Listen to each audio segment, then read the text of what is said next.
7 Toronto police officers and a retired officer are accused of leaking information to organized crime figures, setting off a string of shootings that led to a direct harm in the GTA. And Mayor Olivia Chow says that she supports a review of Toronto police in light of the allegations. We're going to have more reaction coming up. And we are following breaking news out of Scarborough. A teen has a serious life-threatening injuries after a shooting at Bellamy in Lawrence. This is Live at 5.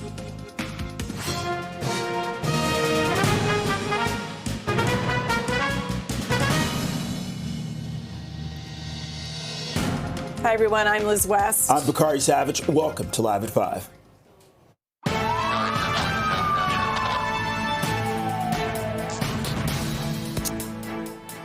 We have breaking news from Scarborough. This is where police are on the scene of a shooting. Chopper 24 was over the scene. This is at Lawrence and Bellamy, where a victim was found inside of a Tim Hortons.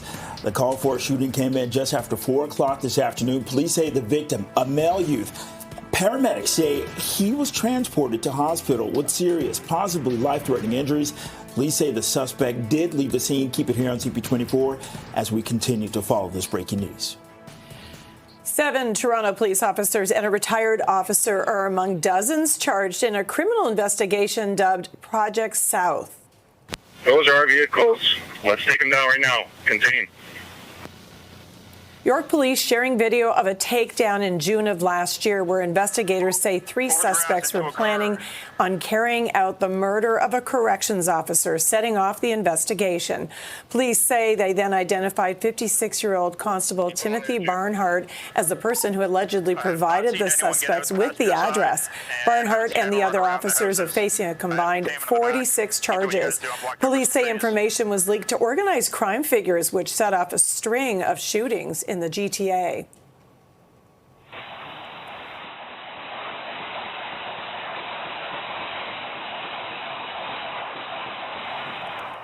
Police sharing footage of several shootings targeting homes in Brampton, Vaughan, and London in August and September of last year. 23-year-old Keegan Doman was arrested in connection with the shootings. He, along with 18 others, are facing serious charges, including conspiracy to commit murder. Toronto and York police held a joint news conference today. And CP24's crime analyst Steve Ryan joins us live from outside Toronto Police 12 Division in North York tonight. Steve. Yeah, Bakari and Liz, I'm at 12 Division because the TPA, the Toronto Police Association, the president, who you're going to hear from in a moment, he's here to address his officers. The chief is coming as well. The whole idea here is to, again, reestablish the morale that the Toronto Police have, make sure that continues to be high, and address some of the concerns that the officers may have as well. The chief will do this with all of the divisions, and I'm sure he'll be out in the community as well, working on any confidence that has been eroded as a result of these very disturbing allegations. Up in York Region today, we heard from Chief Demke and we heard from Chief McSween from York Regional Police, and here's more from the two of them. Let's listen. From day one, our priority was to ensure the independence of this investigation, to ensure it was conducted with great care, diligence, and professionalism, and to seek justice, no matter how difficult that pursuit may be. The charges are proof of this commitment, and our hope is the integrity of this investigation is the first step in helping Torontonians feel confident in the trust they place in us. This news is both shocking and completely unacceptable. Corruption has no place in policing. It's never and will never be tolerated. Now, to the people watching this at home, I know you may feel shaken, confused, or angry about this news. Understand that we are resolute in our commitment to identifying, apprehending, and prosecuting everyone responsible for these reprehensible crimes. Joining me is Clayton Campbell. He's the president of the Toronto Police Association. Clayton, thanks for your time. Your thoughts on today? Yeah, I mean, it's been a very difficult day, and I'm here, and I'll be with Chief Myron Demke shortly. We're going to be addressing some of our members here at 12 Division. We want to make sure that they know that we know the public has their back and does support them. It's been a very difficult and challenging day, but it's really important that we talk to them and let them know we do polling. We know that the public supports them, and in a difficult day like this, it's important we get out here and talk to them. I've said throughout the day that police officers are effective as they are because there's an unspoken rule that you follow an officer down an alleyway to do the job to protect your fellow officer. These allegations are very disturbing. Officers don't expect to be lured down an alleyway by another officer. If these allegations are true, if they're true, what are your thoughts? Yeah, I mean, if these are true allegations, they're very disturbing. And I can tell you, I've talked to dozens and dozens of officers today. And one thing you know, Steve, there's nothing our members hate more than a corrupt cop. They hate corrupt cops because what it does is erodes public trust. You and I know we need the public to be able to do what we need to do. We're so thankful for this city right now where we have public support. We have public trust, but we don't take it for granted. So I want to say to the public, please do not judge the over 8,000 members that are out there right now keeping us safe by a small number of people that may have been involved in this extreme criminality. Well said. And very quickly, for those that may not understand, you provide support and finances for those officers who get themselves in a bit of a jackpot while executing their duties. What happens to a situation like this, generally speaking? Yeah, so we have processes in place, something called the Legal Assistance Plan. So officers have to apply for any criminal offense. Things like an SIU, when they're out there trying to do their best, that's covered. But the stipulation is they have to be in the lawful, good performance of their duty. That's the stipulation if there's coverage. So there's a process. It's an arm's length organization called the LAP that will make that independent decision from myself and the rest of the board. But that's the stipulation. And I hope that members listening will understand that. We take the fiscal responsibility, the dues they pay, very serious. And we have it there. And we do protect those that protect others, but those that are acting in a professional integrity way when they're doing their job, not like this. Thank you for your time. Yeah, thanks. I'll send it right back to you guys. Okay, CP24's crime analyst Steve Ryan. Happening right now, Toronto Police Service Board Chair Shelley Carroll is speaking to the media about those charges laid against several officers. Let's listen live. She's at Toronto Police Headquarters. He has made sure that there is full cooperation with Chief McSween's investigation of the matter, so we have both independent objectivity and utmost cooperation. I have full confidence in the Chief's addressing of this matter. Earlier today, the Mayor said the Chief will need to institute systemic change in the force. What do you think that should look like? Well, that's why the Inspector General's review is so important, and we want it to begin immediately. Different types of reviews can take different sort of legal hurdles, but the inspector can begin almost immediately. And it's important to remember that the chief has complete supervision over operational matters. Any change that the investigation indicates to him, he can take immediately through routine orders out to the service. Next week, Council will, of course, be voting on its budget, and there is a sizable budget increase. A lot of people will look at this and say, why did the police deserve an increase of over $90 million? Can you just shed some light on why that's the case, given this? Well, the police budget was developed, as it is every year annually, to deliver the service to every neighborhood that we've committed to deliver. We have, by making the investments we've made over the past few years, have improved all of the major crime indicators. All of our crimes have been going down. Our response times, getting to people when they need us most, has improved this year based on investment, and we need to continue that because that's a journey we need to stay on. What's really important right now is that we stay on that journey of improvement. At the same time, we are responding to and able to enact any of the recommendations that come out of the review from the Inspector General. Councillor, what do you tell Torontonians after hearing this rather disturbing report this morning about what's been going on? What is your takeaway? What do you do to give them confidence in the Toronto Police Services? Well, you know, I think I can identify with how people are feeling today because I had the same sense of shock. I was shaken in the same way when I first heard of these allegations, especially given I've spent the past year as chair touring the system, talking to officers at every rank, meeting with new recruits and graduates as they enter the system. And I know how many people come to work, they don that uniform and do their work with integrity. and professionalism.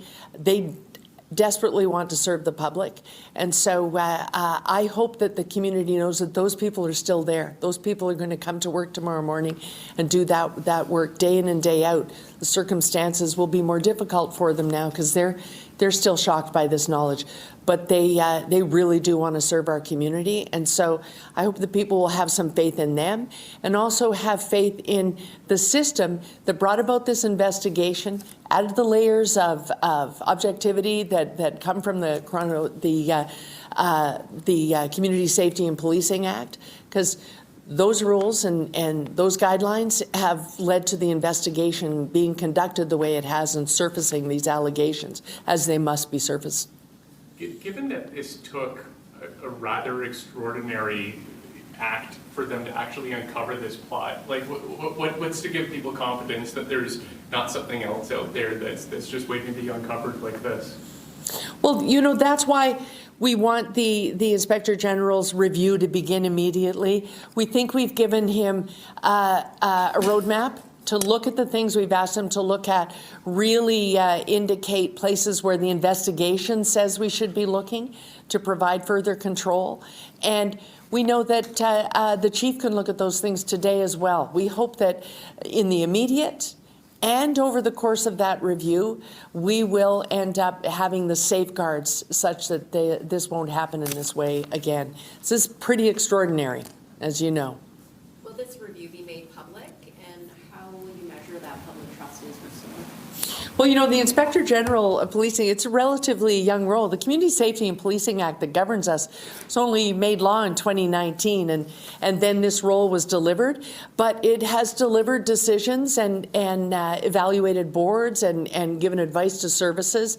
And their mandate from the province is to make their work and their decisions public. Once they've gone review, they are made public so that the public can track accountability of policing in Toronto and indeed the rest of the province. So I dare say we will see the findings eventually, and the board has to take its actions and the transparency of them very seriously as well. So the work that we do to provide accountability locally will be made public as soon as it can be. Just on some of the recommendations that you're looking for, including fitness for duty, what's being done, or what is your expectation from the board's perspective to make sure that that's actually being done now, that you're not waiting on the Inspector General, that the force is actually looking into this at the moment? Well, in asking the Inspector General to look at it, I don't know if people will know this, but it's always the case that the minute you begin to engage in a review, if something surfaces that should have immediate action, that's true with any Auditor General or any other accountability officer. If there's something that can and should be acted on immediately, it is. And I sincerely hope that that will be the case here. I know that we're always open to work with the Inspector General of Policing, and so I know that in their work collaboratively to get this review done, and in their work with York Region, who've taken the objective look, if there's something that needs to be acted on now, it will be. Last question. Okay, thank you. Good night. We've been listening live to Councillor Shelley Carroll. She's also the Toronto Police Service Board Chair, and she's been commenting on the charges laid against several officers, and she wants to make sure there's full cooperation with this investigation, putting a heavy importance on the Inspector General's report. And when she was asked about confidence, Carroll says she feels the same sense of shock after hearing these allegations, but she knows that most people who come to work at the Toronto Police services come with integrity, and they want to serve the community, and she wants people to have faith in them and the system as this investigation moves forward. Right now it's 5:14 minus 5. This is Live at 5. And more snow is on the way tomorrow. Yes, I'm sorry to say it is. And the road salt may already be hard to find in the GTA. We've got more on this next.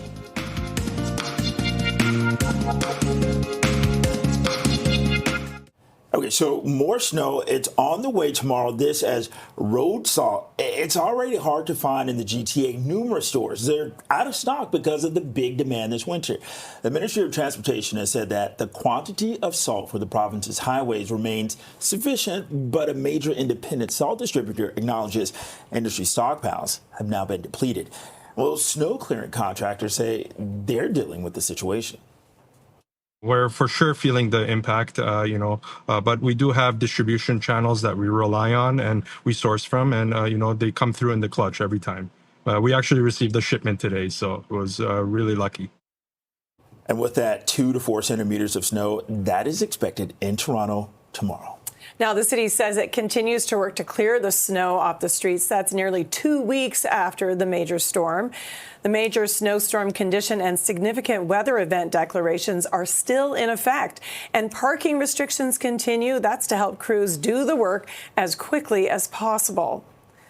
This site on Allen Road, south of Shepherd, is one that the city is using to store snow that's been removed from streets. And snow removal continued today on major roads, streetcar routes, bike lanes, and narrow streets. Work to clear school bus loading zones is almost done.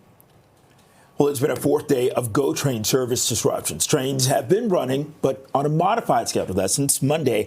That's when a train derailed and damaged the signal system. Metrolink says more trips have been added to the Lakeshore and Milton lines of express service. It's back to every 15 minutes, but acknowledges that high customer volume on a reduced schedule is still causing delays. Metrolink says that the tracks are fixed and the extended delays continue as crews work on fixing the signal system. Let's check on the commute now with CP24 traffic specialist Adjoa Nsayayebwa.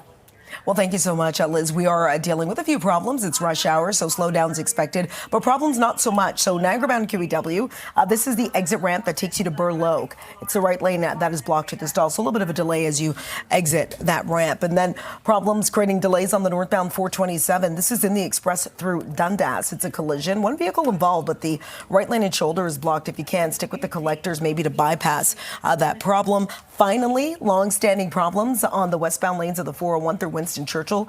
The collector lanes were all blocked. That was following a pretty serious collision. Situation clear, but then west of here, as you make your way out towards about the Guelph line stretch, it's a stalled transport long-standing in the left lane. And checking out your drive on the northbound 400, really busy in Devon, anywhere from Highway 7. Everything seems to open up once you pass about the Teston stretch. Outside of camera view, getting word of a collision blocking lanes on Dufferin and Steeles. This CP24 traffic report is brought to you by 407 ETR. Enjoy the journey with a stress-free commute. I'm just sending it over to Samantha TC at the TTC Transit Control Center. Samantha, just hearing that TTC still helping out with GO Transit and there's issues on bus routes? Thanks, Adjoa. So yes, we are still definitely helping out our friends at GO Transit while they are running on a modified schedule. So we are running express buses over from the Exhibition Loop all the way to Union Station. So for those who usually travel on the GO trains from Exhibition to Union Station, we got you covered with extra buses running that are nonstop between those two areas. Now, looking over at our bus routes, our 77 Swansea buses in the west end of the city, as well as the 87 Cosburn buses in the east end, continue to divert due to high snowbanks in and around the trickier side streets. So if you are traveling on those routes, make sure to leave yourself some extra time. Now, looking at service underground, things have been moving well throughout this evening's rush hour. We have just reported a delay at our museum station northbound with an emergency alarm activation on a subway train, but we have dispatched staff to hopefully get the train moving as quickly as possible. Now, for live updates, make sure to visit ttc.ca. That's it for us at Transit Control. Back to the newsroom. All right, Samantha TC, thanks a lot. It is 5:20 minus 5. This is Live at 5. A new poll finds Canadians believe the healthcare system is deteriorating. We'll take a closer look at the struggle to find a family doctor next.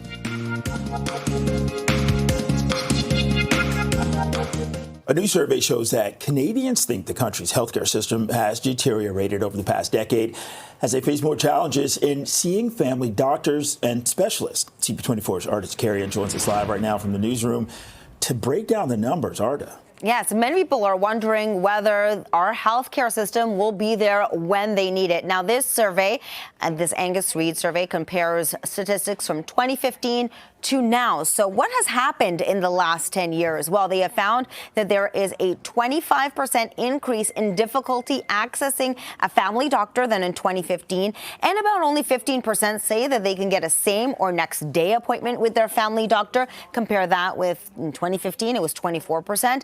And there are many Canadians who are looking for a family doctor. They've been looking for a year and have given up trying.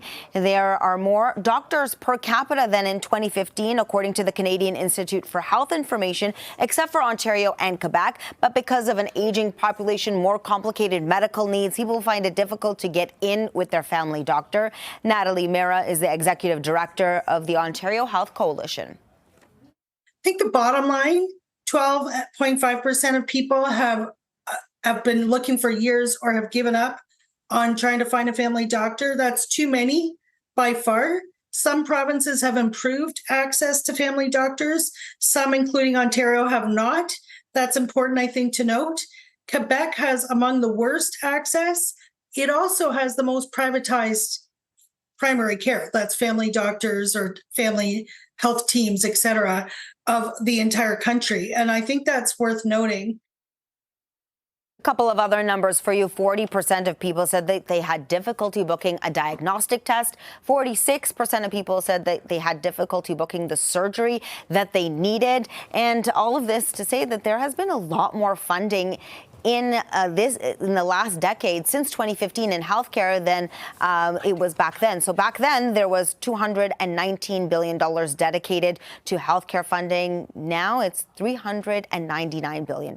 Back to you. Okay, joining us live from the newsroom, CP24's Arda Zakarian. It's 524 -5, feeling more like -11. This is Live at 5. And Food Banks Mississauga teaming up with seniors and student charities in order to provide support for the most vulnerable. More on this coming up.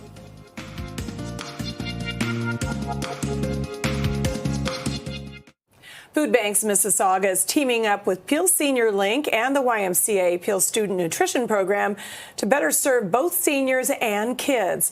The partnerships will allow the food bank to better reach the most vulnerable age groups. Almost 30% of visitors are children, and the number of seniors relying on food banks, well, it's up 35% from 2023. Food support will be expanded to 50 more households through the program that delivers custom grocery orders to the seniors who are most at risk. And the organization will also be able to support more than 300 food programs in schools, and that's across the Peel region.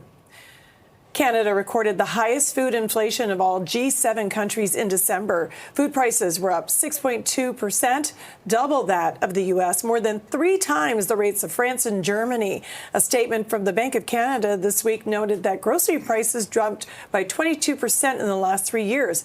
That's compared to 13% for other consumer prices. Right now it's 528, -5, feeling more like -11. This is Live at 5.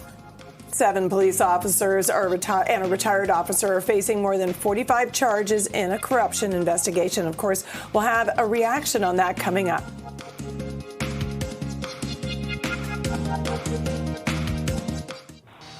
Seven Toronto police officers and a retired officer accused of leaking information to organized crime figures and setting off a string of shootings that led to direct harm in the GTA.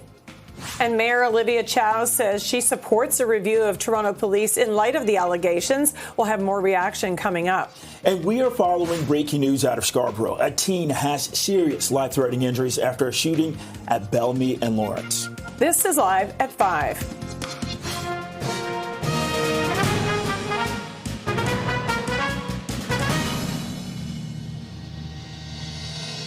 Good evening. I'm Bakari Savage. I'm Liz West, and welcome to Live at 5. We're following developing news.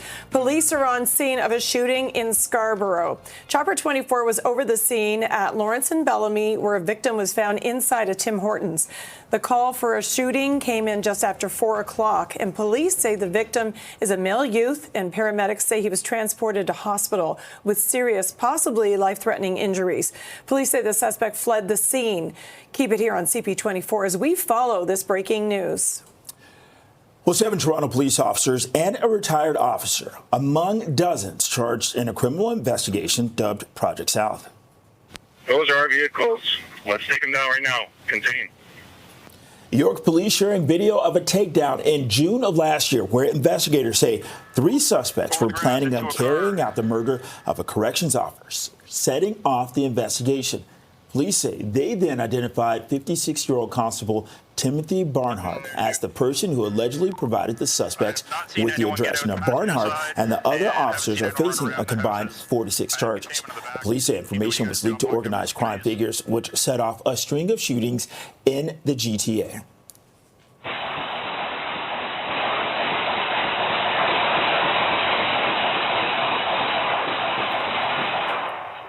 And police sharing footage of several shootings targeting homes in Brampton, Vaughan, and London in August and September of last year.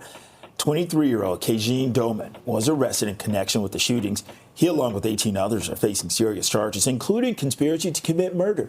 And Toronto and York police held a joint news conference today. No corner of society is immune from the reach of organized crime. But when organized crime penetrates the Toronto Police Service, the harm goes far beyond the immediate wrongdoing. As Chief McSween said, and I will repeat, corruption has no place in policing. It strikes at the trust people place in us. And as such, in our quest to tackle these types of allegations, we are committed to leaving no stone unturned. Every time we put on this uniform, we renew our commitment to each and every one of you, not just to keep you safe, but to stand up for what's right, to exercise our authority and our power responsibly, and to respect the trust you instill in us. And while we work collectively to right these wrongs, please know we are committed to transparency, because it's the only way to rebuild trust. CP24's crime analyst Steve Ryan, he joins us live from outside Toronto Police 12 Division in North York tonight. And Steve, you're a former police officer yourself. How do these charges affect morale within the police service itself?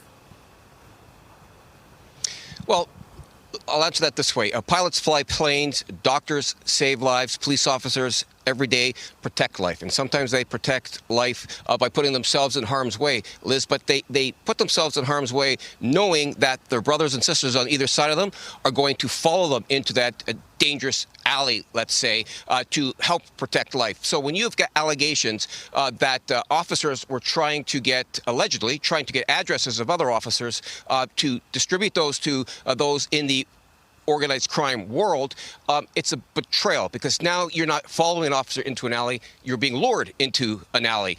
And this is a betrayal of the profession. It certainly is something that is disappointing and frustrating, infuriating, and sad, actually, for the officers who are learning this news today. It certainly goes against that unspoken rule that you will protect your fellow officer regardless of what it takes. And to think that there is a possibility that present officers that are on the job, according to the allegations, were trying to put officers in harm's way as a result of doing their job, that can certainly plant a seed in the back of the minds of the officers that are out there day in and day out, putting their lives at risk. But they'll continue to do their jobs. It'll be something that may take a bit of time to overcome, but police officers are a resilient bunch, and they will continue to go out and protect their communities. In fact, Clayton Campbell is in 12 Division right now speaking to one of the platoons, as I expected he would do, and the chief is expected here as well. The chief will speak to all of the officers in all of the divisions at some point in time, and perhaps even do town hall meetings to try to regain that trust with the community. So no doubt it can have an impact, but they'll get through this. It might just take a bit of time.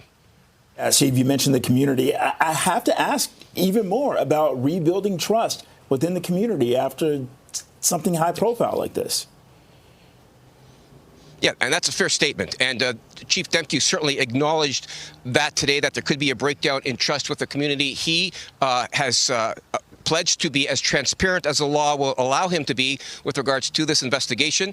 He and Chief McSween both said that there will be no stone unturned when it comes to this investigation. He's going to make sure that his officers are held accountable, both internally and cooperate with any criminal investigation that's ongoing as well. Again, only allegations, but if they are proven to be true, there's going to be some work for the police to do to regain that trust. And the officers themselves will just go out every day, and they'll continue to do the work that they do. And the communities will see that these police officers are committed to protecting life and enforcing the laws. Some communities might take a bit more time now because of this setback, but I think overall, as time goes on, the police will regain that trust. But let's not make any doubts about this. There's no mistakes about this. This will certainly affect some of the confidence that some of the communities may have with regards to policing in the City of Toronto, for sure.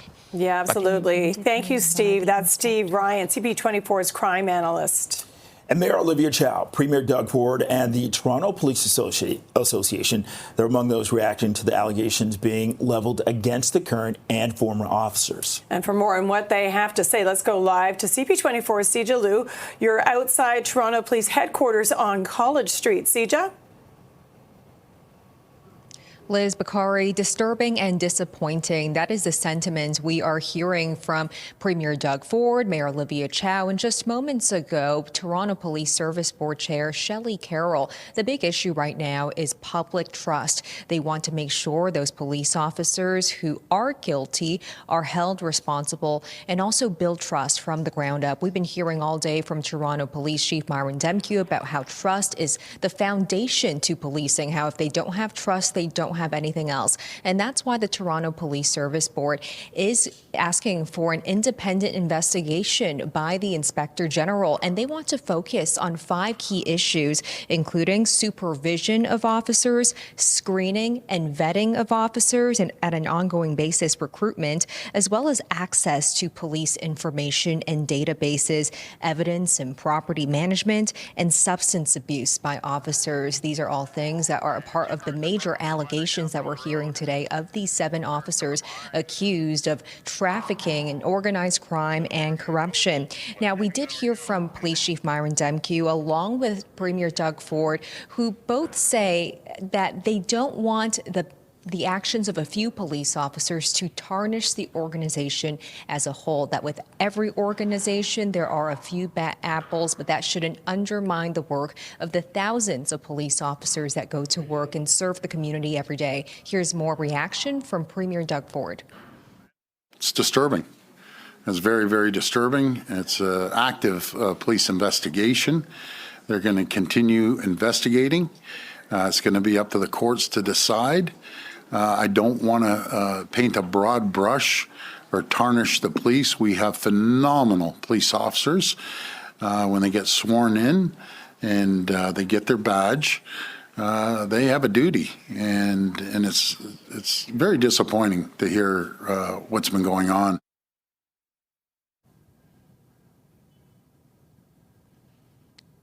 We're also hearing from Toronto Mayor Olivia Chow, who is calling for systemic changes when it comes to the system.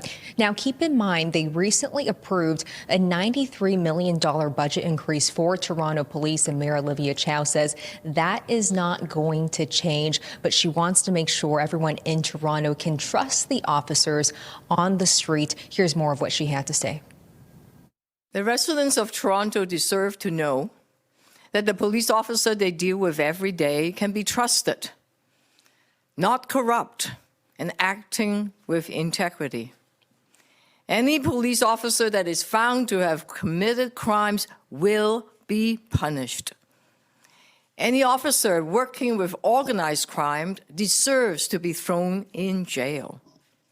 Public trust in policing is fundamental.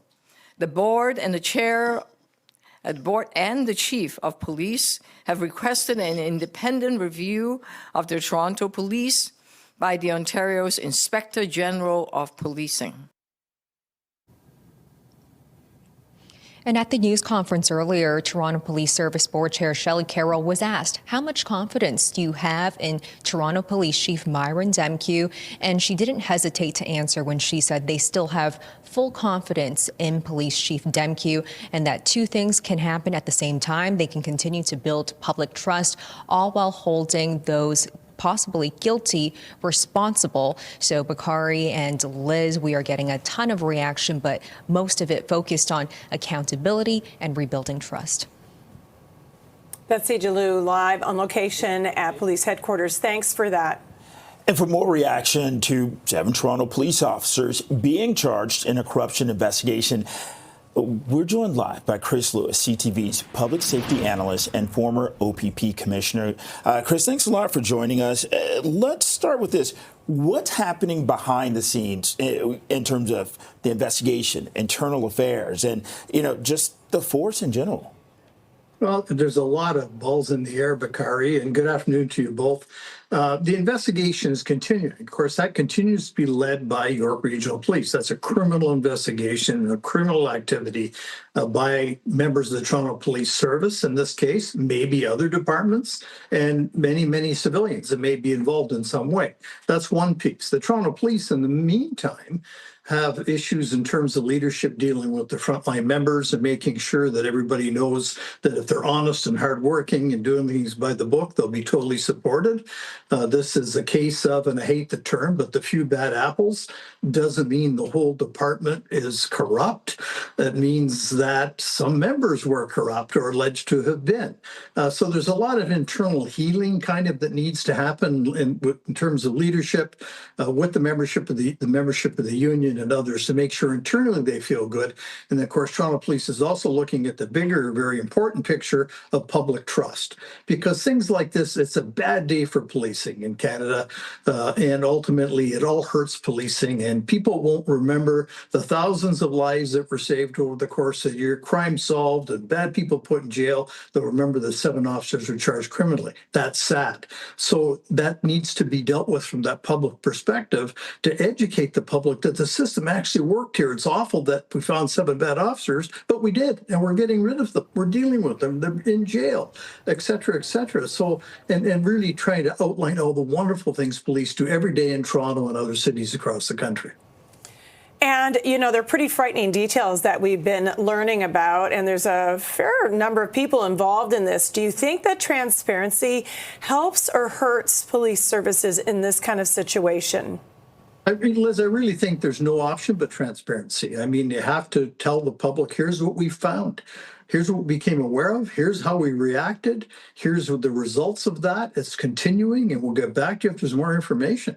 Anything else, then the rumor mill takes over, and ultimately social media pundits will say this, say that. People start believing things that aren't verified and as being accurate, as with the mainstream media, and then you lose control. The narrative starts to be owned by those that don't like police, and it becomes an issue. So it has to be very transparent. But the transparency piece couldn't come until they made arrests.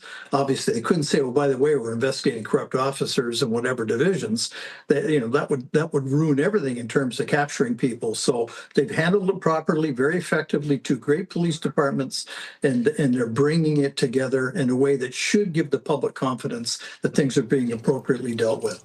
Okay, CTV's public safety analyst and former OPP commissioner Chris Lewis, thank you. Thank you. It's 5:44, -5, feeling like -11, and this is Live at 5. And coming up, we're going to take a look at some of the other stories making headlines this evening.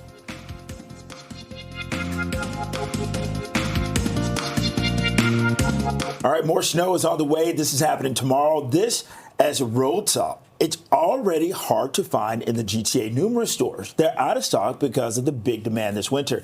The Ministry of Transportation has said that the quantity of salt for the province's highways, that's still sufficient. But a major independent salt distributor acknowledges industry stockpiles have been depleted. Snow clearing contractors say they're dealing with the situation.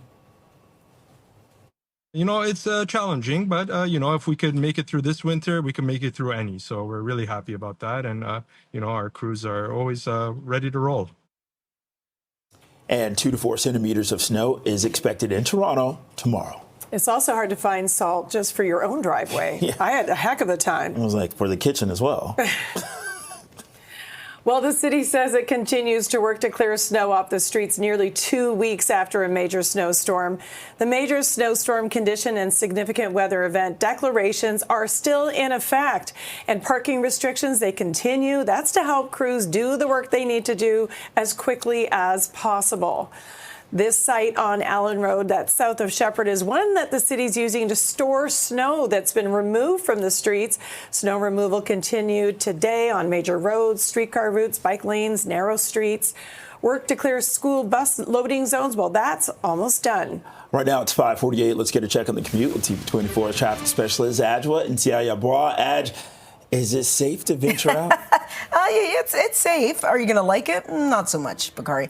We are still dealing with the busy go. A lot of problems are happening. Start with this problem that we're watching on camera now. This is the westbound 401. It's right at the start of the ramp that takes you to the southbound 427. It looks like it's about to clear. It was a collision, was blocking the two right lanes, managed to just clear now. But again, if you're headed on the 401 West, we're seeing a delay from Victoria Park, but things are slowly starting to thin out. Not thinning out is the drive on the northbound 427, slow off the Gardiner, all the way up to Dundas in the Express. That's where we have the right lane and shoulder blocked following an ongoing collision. Also quite busy still on the westbound Gardiner as you exit the downtown core. Delays start from York Bay Yonge and they continue all the way out towards about the Park Lawn stretch. Outside of camera view, we still have long-standing problems out through Milton on the westbound 401. This is at Guelph line. It is a stalled transport truck still with us, and it is still blocking the right lane. Going to send it over to Samantha TC at the TTC Transit Control Center. Samantha, hearing there were issues on TTC Line 1 at Museum Station. Are they still happening? Thanks, Adjoa. So thankfully that delay has cleared. It's smooth sailing on all of our underground subway lines as well as Line 6 Finch West. Now looking over at our surface routes, we have a couple of small diversions on two of our bus routes. Firstly, the 77 Swansea buses in the west end and the 87 Cosburn buses in the east end are on detour as a result of high snowbanks that are impeding our buses around those trickier side streets. Now we are also helping out our friends at Go Transit this evening. Throughout the evening rush hour, we are running express buses between the Exhibition Go and Union Go stations to get customers traveling through that area seamlessly.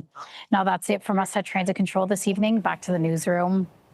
Thanks, Samantha. It's 5:50, -5, feeling like -11, and this is Live at 5. And the Toronto bathhouse raids happened 45 years ago today. We're going to take a look at how the city's marking the anniversary coming up.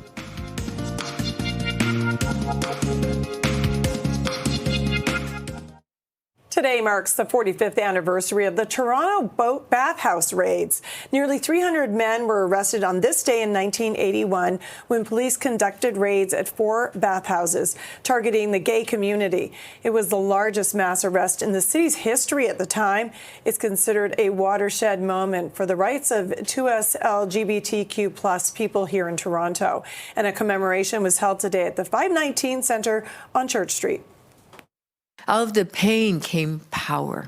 Out of resistance came one of our most cherished celebrations, Pride Day, and the fabulous Pride Parade.